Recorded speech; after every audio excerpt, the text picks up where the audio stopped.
Saudara-saudara pendengar yang kami kasihi dimanapun Anda berada. Anda kembali bersama kami pada acara Telaga, Tegur Sapa Gembala Keluarga. Saya Gunawan Santoso beserta Ibu Ida Yanti Raharjo dari Lembaga Bina Keluarga Kristen telah siap menemani Anda dalam sebuah perbincangan dengan Bapak Pendeta Dr. Paul Gunadi. Beliau adalah seorang pakar dalam bidang konseling dan juga dosen di Seminari Alkitab Asia Tenggara di Malang.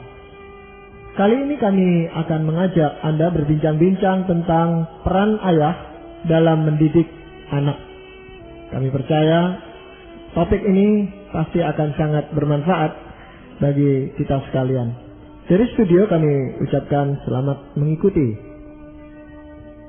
Pak Paul, di dalam mendidik anak atau anak-anak kita itu seringkali yang kami jumpai adalah diserahkan kepada istri atau ibu dari anak-anak itu. Sebenarnya pola pendidikan seperti itu secara Kristiani itu bisa dipertanggungjawabkan atau bagaimana? Kalau dilihat dari sudut Kristiani, sudah tentu memang kurang itu tepat ya Pak Gun. Karena Tuhan memang meminta ayah untuk terlibat.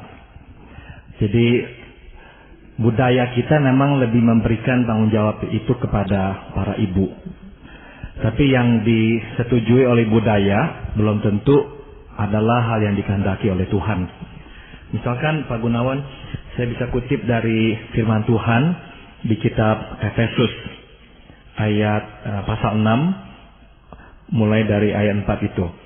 Dan kamu bapak-bapak, janganlah bangkitkan amarah di dalam hati anak-anakmu, tetapi didiklah mereka di dalam ajaran dan nasihat Tuhan.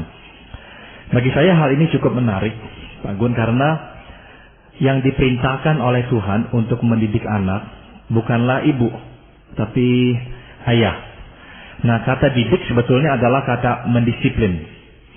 Jadi, kalau saya boleh menginterpretasikannya dengan lebih luas, saya berkesimpulan bahwa peran mendisiplin anak-anak adalah tanggung jawab ayah.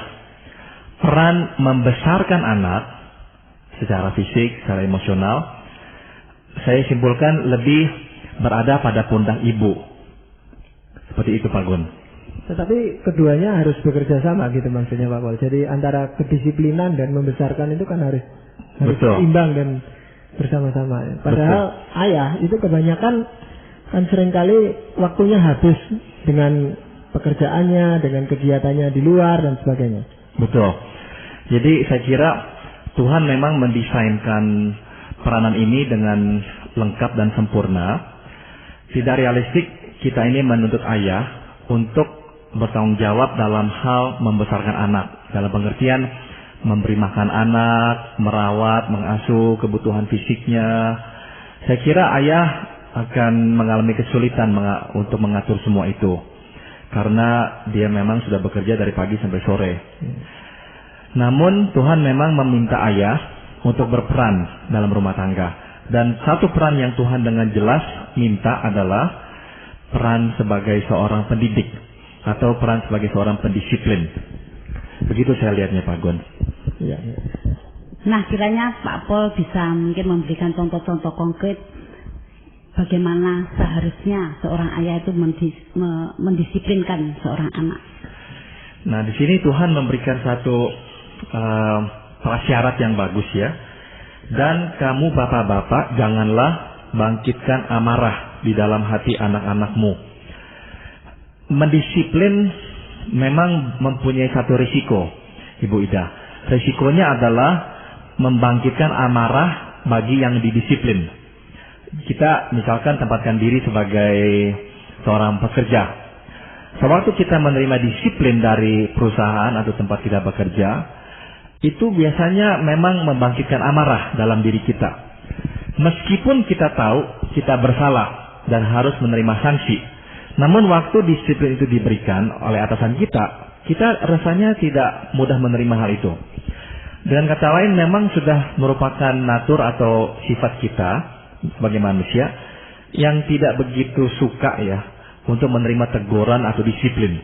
Karena disiplin itu memang menghalangi keinginan kita atau hasrat kita, membuat kita harus berubah sesuai dengan kehendak orang lain.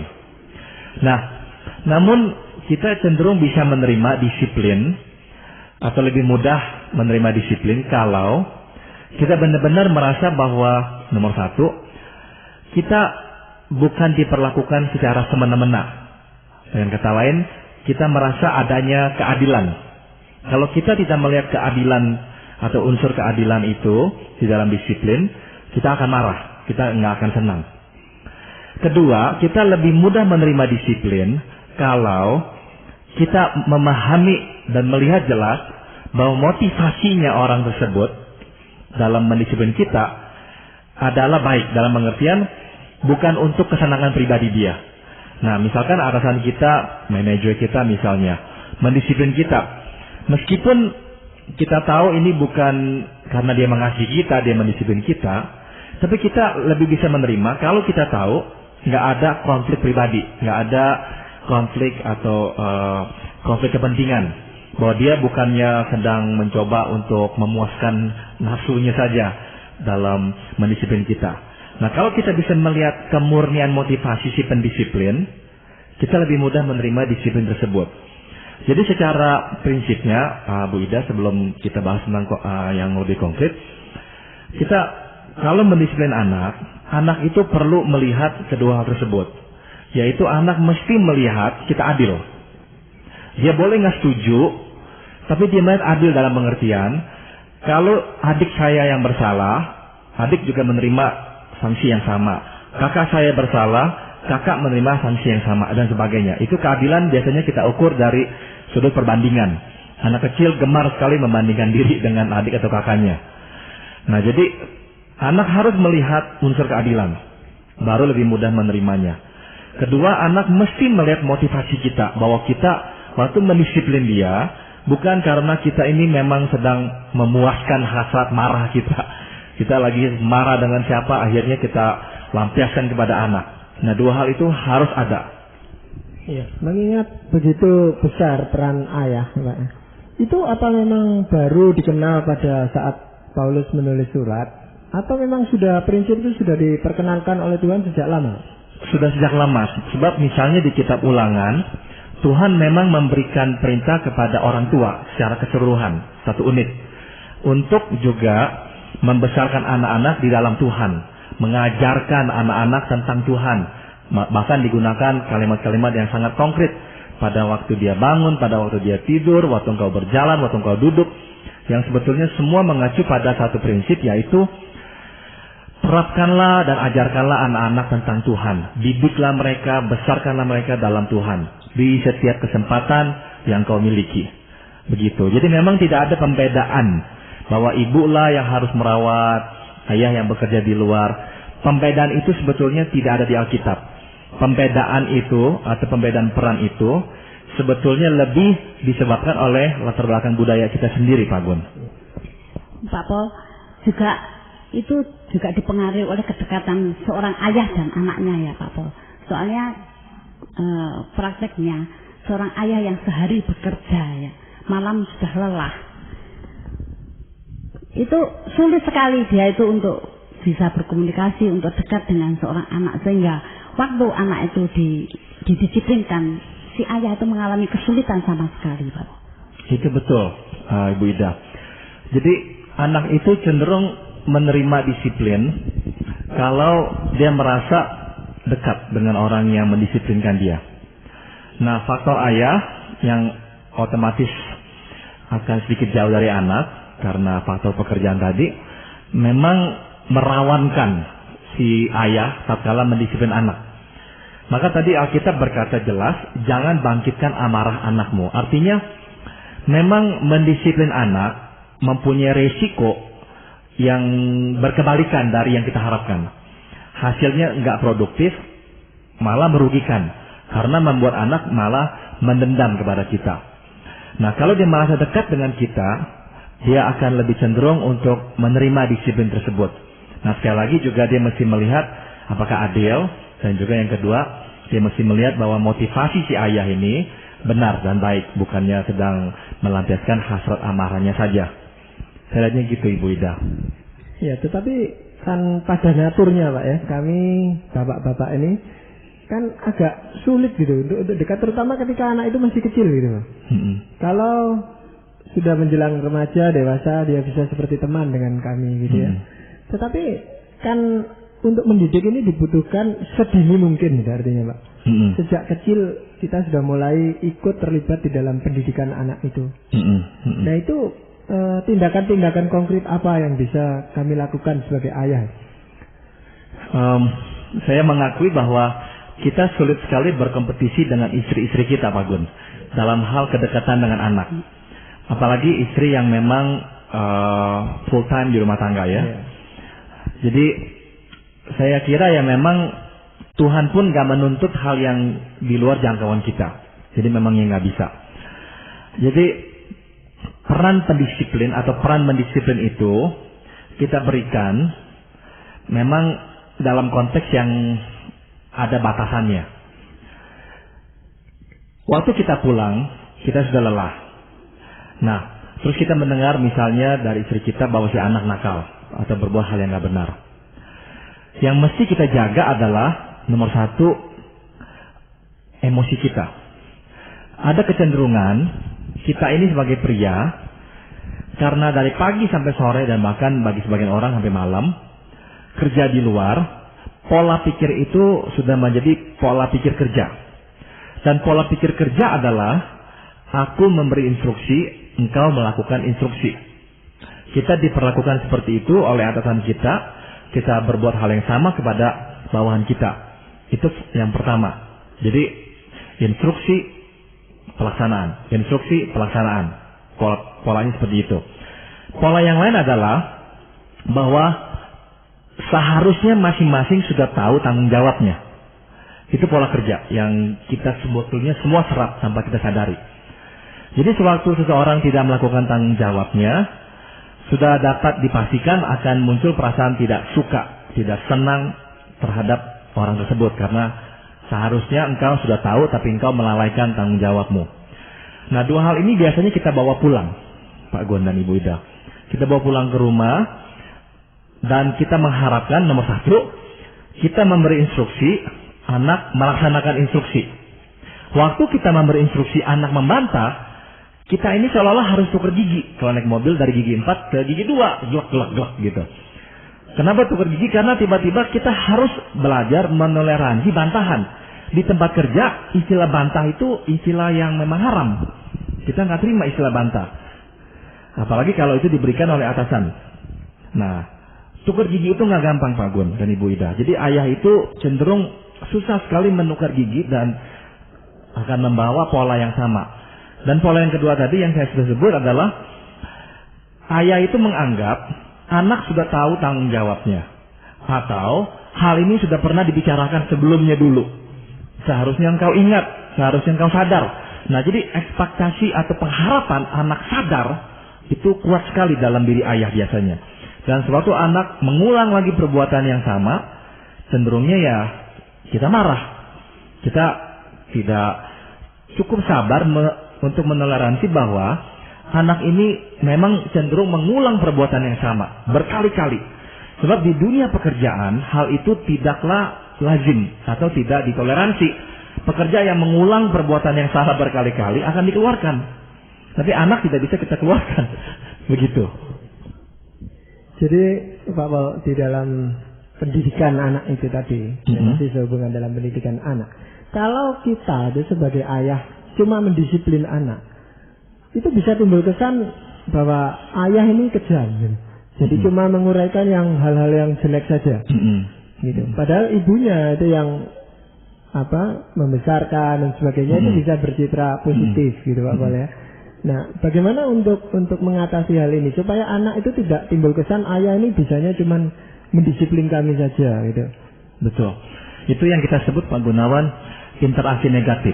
Jadi itulah salah satu hal yang harus dicegah dalam kehidupan berkeluarga, yakni menciptakan interaksi negatif. Saya jelaskan yang saya maksud ya dengan kata itu. Interaksi negatif adalah sewaktu kita ini sedang berinteraksi dengan si anak, atau sewaktu kita berbicara dengan anak, interaksi tersebut ditandai oleh kemarahan, pendisiplinan, atau teguran, koreksi. Nah, itu yang disebut atau yang dimaksud dengan interaksi negatif. Kalau si ayah hanya berinteraksi dengan anak secara negatif dalam konteks menegur, mendisiplin si anak, nah, anak pasti akan merasa tidak senang dengan si ayah. Dan memang reaksi yang diberikan oleh si anak adalah marah. Jadi betul sekali Pak Gun. Jadi ayah memang harus berupaya dengan keras dekat dengan anak, meskipun terbatas dalam hal waktu. Salah satu hal yang harus dilakukan adalah setelah mendisiplin, perlu mendekati si anak. Itu prinsip yang harus kita pegang. Setelah kita menegur atau memarahi anak, berikan misalnya selang waktu 5 menit atau 10 menit. Setelah itu kita mesti mendekati dia. Kemudian kita ajak dia ngomong, kita peluk dia, atau misalkan kita sadar kita keliru, kita sampaikan permintaan maaf kita kepadanya. Nah, ini untuk menetralisir apa yang telah terjadi. Jadi menyeimbangkan hubungan kita dengan dia kembali. Kalau tidak, takutnya seperti tadi yang Pak Gun sebut, yaitu si ayah akhirnya akan dilihat hanya sebagai pendisiplin. Begitu. Jadi itu untuk menimbulkan rasa keyakinan bahwa kami itu mendisiplin untuk kebaikan dia dan kami tetap mengasihi dia. Itu Bapak yang mau dicapai dari pendekatan-pendekatan itu. Tapi juga ada masalah Bapak, kami anak-anak yang tumbuh khususnya pada akhir-akhir ini itu kan merasa bebas gitu Pak. Bicara dengan orang tua pun dia bebas, bahkan menentang orang tua pun dia merasa tidak bersalah sama sekali gitu Pak. Nah, sedangkan sebagai ayah, sebagai orang tua itu masih terikat dengan pola pikir lama pada waktu kami masih anak-anak itu, dididik dengan keras, dengan dirotan, dengan dihukum di dalam kamar dan sebagainya. Itu yang rasanya sekarang itu sulit untuk diterapkan gitu Pak Paul. Nah itu bagaimana kami itu mengatasi kesulitan itu? Dan memang seharusnya sulit Pak Gun. Jadi saya harus berkata bahwa metode-metode yang seperti dulu itu, kalau terus digunakan sekarang, saya takut lebih berakibat buruk daripada baik. Kenapa? Sebab zaman dulu di luar pun dunia seperti itu. Jadi benar-benar iklim demokratis tidak ada. Jadi semuanya itu benar-benar searah dan bersifat hierarkis. Nah sekarang kalau anak-anak di rumah dibesarkan seperti itu, apa yang aku katakan engkau lakukan dengan keras, kita ini tidak akan mengizinkan ruangan untuk dia berbantah. Sedangkan di luar dia mulai melihat kehidupan yang berbeda. Nah ini akan menimbulkan konflik yang jauh lebih besar. 20-30 tahun yang lalu hal ini nggak terjadi karena di luar pun dia melihat hal yang sama. Misalkan figur guru itu figur otoritas yang sangat kuat dulu itu, ditakuti sekali dan sebagainya. Namun sekarang kita melihat iklim demokratis sudah benar-benar merambah kemana-mana. Sehingga waktu si anak keluar, si anak mendapatkan kenyamanan, bebas, bisa bicara apa adanya dan sebagainya. Pas pulang ke rumah, tidak bisa bebas seperti itu, dia merasa sangat tertekan karena muncul konflik sekarang antara yang di luar dan yang di dalam. Maka dorongan dia untuk memberontak akan jauh lebih diperbesar. Begitu saya lihatnya. Dan kenyataannya Pak Pol, anak-anak itu kalau dinasihati ayah, sekalipun nasihat itu lemah lembut, ya, sering tidak bisa menerima. Tapi kalau si ibu itu sekalipun marah, dia itu bisa menerima. Itu bagaimana Pak Pol? Itu saya alami juga Bu Ida di rumah tangga saya sendiri. Kalau saya yang menegur anak saya itu bereaksi.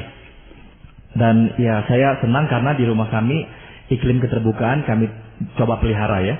Sehingga mereka beritahu saya secara langsung, Papa kenapa suaranya keras? Kenapa sih Papa mesti marah seperti itu? Walaupun bagi saya suara saya tidak begitu terlalu keras menurut saya. Tapi bagi anak-anak mereka mengeluh sekali. Tapi istri saya kalau marah, anak-anak jarang mengeluh. Rasanya itu hal yang mereka terima. Nah saya hanya bisa menduga ya Bu Ida ya. Dugaan saya adalah yang pertama, karena faktor waktu. Anak itu jauh lebih terbiasa dengan mama dibandingkan dengan papa. Sehingga anak itu lebih mengenal juga emosi mama yang bisa marah, bisa nggak marah, bisa lembut, bisa keras. Karena terbiasa hidup dengan mama dari pagi sampai malam. Sedangkan dengan papa kurang. Jadi sewaktu papa pulang, misalnya sudah jam 7 atau jam 6 sore, dan kemudian terjadi sesuatu, ayah marah, si anak itu seolah-olah nggak siap. Sebab dari pagi sampai jam 6, engkau tak ada di rumah. Nah tiba-tiba sekarang jam 7 malam kau marah. Beda dengan ibu. Dari jam pagi sampai malam, ibu bersama-sama dengan kami. Dan mungkin sekali dari pagi sampai malam itu, dia sudah mendengar mamanya itu berteriak 10 kali. Atau 5 kali. Jadi sewaktu jam 7 malam mamanya marah lagi, itu hanyalah kemarahan yang ke-6 kali atau ke-11 kalinya. Jadi anak pun lebih bisa menerima. Yang kedua adalah karena lebih banyak waktu yang sudah diberikan ibu kepada anak itu juga lebih mengenal mama dibandingkan mengenal papa. Kita harus sadari bahwa lebih banyak hidup dengan seseorang akan lebih membuat orang itu mengenal kita. Jadi anak cenderung lebih mengenal mamanya dibanding mengenal papanya karena keterbatasan waktu itu. Mengenal artinya apa? Mengenal artinya tahu mama ini seberapa marahnya, benar-benar benci apa tidak pada saya. Waktu mama bilang, kamu jangan berteriak lagi, artinya hanyalah jangan berteriak lagi. Tapi bagi si anak waktu mendengar papa berkata, kamu jangan berteriak lagi, nah kemungkinan anak akan bertanya-tanya, papa nggak suka kepada saya, kenapa papa tiba-tiba marah, apa yang saya perbuat, kok papa kok moodnya bisa begini sekarang. Lebih banyak pertanyaan karena kurangnya pemahaman atau pengenalan itu. Jadi ini dugaan saya, hal-hal inilah yang membuat anak akhirnya lebih bisa menoleransi kemarahan mama dibandingkan dengan kemarahan papa. Tapi akhirnya si ayah itu kurang berperan ya di dalam mendidik anak-anak, Pak Bung. Iya, bisa begitu Bu Ida. Karena akhirnya ayah bisa berpikir, saya ini kok kalau malam pulang jadi ribut dengan anak. Nah, kecenderungan kita akhirnya adalah menghindar. Ya udah dah, kamu yang urus. Kita berkata kepada istri kita. Sebab daripada kita ribut dengan anak, setiap kali pulang akhirnya ribut, ya udah, kita akhirnya menghindar. Nah, akhirnya kita kurang berperan. Itu bisa terjadi juga. Sebab kita akhirnya mengakui iya ya, istri kita lebih efektif. Anak bisa lebih terima. Anak nggak marah. Ya udah dah, kita jarang di rumah, waktu terbatas. Ya kita mau manfaatkan waktu yang ada secara positif. Kita mau membangun hubungan yang baik dengan si anak. Jadi akhirnya dengan rela atau nggak rela kita melemparkan lagi tanggung jawab ke pundak ibu. Begitu. Seandainya itu yang terjadi Pak Pol ya, sebenarnya apa sih yang dampak negatif apa yang terjadi pada diri si anak itu kalau ayah itu kurang berperan di dalam pendidikan? Dampaknya bisa banyak Pak Gun. Dampaknya bisa banyak karena begini. Pertama-tama anak-anak itu, apalagi anak laki ya, memerlukan model, contoh. Dia bersikap, dia berpikir, dia bertindak sebetulnya melalui percontohan. Nah, sewaktu ayah kurang berperan meskipun secara fisik hadir di rumah, tapi tidak banyak bicara dengan dia, tidak banyak berinteraksi dengan anak-anak, malah hanya diam-diam saja di rumah. Nah, si anak akan kehilangan peran. Contoh peran yang seharusnya dia dapat. Bagaimana menyikapi sesuatu, bagaimana bereaksi terhadap sesuatu. Misalkan si ayah baca koran, kemudian ada suatu berita yang dibaca, kemudian si ayah memberikan komentar. Nah, mungkin bagi kita komentar seperti itu, ya biasa saja.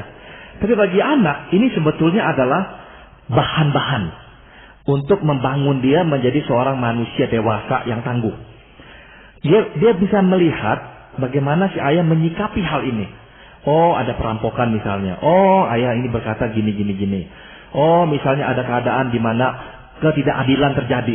Si ayah mengeluarkan komentar seperti ini. Dari semua hal itu, si anak-anak akhirnya menimba masukan bagaimana membentuk diri dia itu.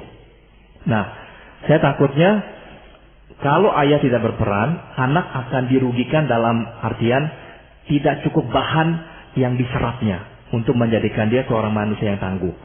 Dan sudah pasti kehilangan peran model itu. Ayah yang positif seperti apa. Ini saya pikir kerusakan yang paling berbahaya, yang paling besar. Iya. Jadi saya melihat bahwa peran pendidikan yang harus dilakukan oleh baik istri maupun suami, jadi atau baik ayah maupun ibu, itu sebenarnya sangat mendasar gitu Pak Pol ya. Jadi kalaupun ayah itu sekarang diminta untuk terlibat dalam pendidikan, itu bukan sesuatu hal yang baru, tetapi kita kembali kepada prinsip-prinsip dasar yang Allah sudah berikan kepada kita untuk membina suatu rumah tangga yang baik gitu Pak Pol. Betul, betul. Jadi yang kita mesti ingat adalah anak kita berdua. Jadi tidak benar kalau ada prinsip saya sebagai pria mencari uang, engkau sebagai ibu yang mengasuh anak, membesarkan anak, mendisiplin anak. Nggak benar itu. Itu budaya kita memang begitu, tapi itu bukanlah pengajaran firman Tuhan. Ya. Menurut Pak Pol ada satu contoh-contoh konkret di dalam Alkitab di mana baik ayah maupun ibu itu bisa terlibat langsung di dalam pendidikan anaknya gitu Pak. Ini yang susah Pak Gun. Sebetulnya kita cukup sering melihat contoh yang negatif di dalam Alkitab. Akan peranan ayah yang kurang. Iya. Tapi justru sebenarnya kan orang-orang Yahudi sendiri itu kan peran ayah itu besar sekali Pak ya. Sebetulnya Tuhan Yesus itu dididik oleh Yusuf sebagai tukang kayu dan sebagainya, itu kan ada pengaruhnya. Ya, itu rupanya memang ya kita harus sadari Alkitab bukanlah buku keluarga ya. Ya. Memang menceritakan tentang siapa Allah dan karya Allah bagi keselamatan kita. Ya. Jadi memang tidak membahas tentang keluarga dengan mendetail. Ya. Namun dari contoh-contoh yang ada, memang harus diakui Tuhan memberikan kita banyak peringatan melalui contoh-contoh kegagalan para ayah. Misalnya kita melihat Eli, Daud, Salomo. Jadi banyak sekali contoh-contoh yang harusnya menjadi pelajaran buat kita, jangan kita mengulangnya lagi. Ya, jadi kalau kita melihat perkembangan anak-anak sekarang itu, kalau sampai terjadi hal-hal yang negatif, itu sebenarnya peran ayah itu besar sekali andilnya di dalam ikut merusak generasi sekarang itu Pak Pol ya. Betul. Dan memang harus diakui Pak Gunawan, di penjara lebih banyak pria daripada wanita juga. Jadi produknya sangat real sekali saya lihat. Iya, mungkin karena kegagalan peran ayah di dalam hal mendidik anak-anak atau anak mereka. Iya. Jadi saya rasa perbincangan ini tentu saja akan sangat bermanfaat kalau kita menindaklanjuti dengan suatu tindakan-tindakan konkret. Ya, walaupun harus banyak waktu yang kita sisihkan untuk kepentingan anak atau anak-anak kita. Demikianlah tadi saudara-saudara pendengar, telah kami persembahkan ke hadapan Anda sebuah perbincangan tentang peran ayah